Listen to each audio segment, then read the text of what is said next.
Mia Cerillo es la niña que logró sobrevivir al fingir su muerte con el cuerpo cubierto de sangre en medio de la masacre que Salvador Ramos, un joven de 18 años del pueblo de Uvalde, perpetró en su clase en la escuela primaria Robb. Ella tuvo que soportar así muchos minutos, entre 40 y 1 hora, el tiempo que las autoridades creen que Ramos estuvo perpetrando en la clase hasta que fue abatido por la policía. La niña entró en modo de supervivencia, contó a la cadena local KPRC su tía Blanca Rivera. Vio a su amiga llena de sangre y se la esparció en su cuerpo, dijo según un relato de la madre de la niña. Su padre, Miguel Cerillo, fue a la escuela en cuanto se enteró del tiroteo. No pudo entrar en el centro, pero sí llegó a ver a su hija cubierta de sangre y transportada por la policía. La sangre no era producto de una herida de gravedad, sino la clave de su supervivencia. La amiga era Amerie Jo Garza, la niña que se cree que trató de llamar por teléfono a emergencias, pero que Ramos se precipitó armado en su clase. En cualquier caso, el atacante disparó a Amerie, al igual que hizo con las dos maestras, Eva Mireles e Irma García, y el resto de compañeros que estaban en su clase.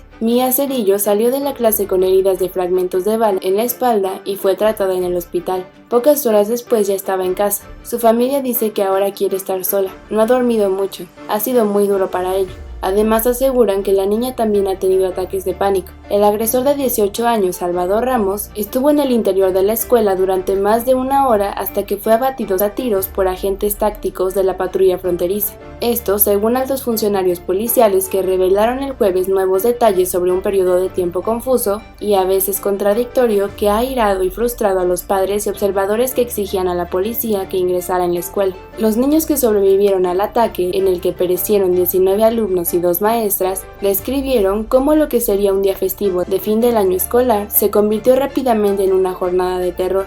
Samuel Salinas, de 10 años, dijo a Good Morning America de la cadena ABC que él y otros alumnos fingieron estar muertos después de que Ramos abrió fuego sobre la clase. Samuel fue alcanzado por una esquirla en el muslo.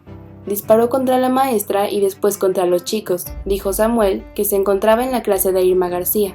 García murió en el ataque y su esposo Joe García falleció ayer, al parecer de un ataque cardíaco. Gemma López, de 10 años, se encontraba en un salón del mismo pasillo cuando Ramos ingresó en el edificio. Dijo a Good Morning America que una bala penetró la pared de su aula antes de que se declarara el cierre total de emergencia. Su mejor amiga, Amerie García, fue una de las víctimas de la masacre. Si te gustó el video, no olvides darle like y suscribirte a nuestro canal para seguir informado.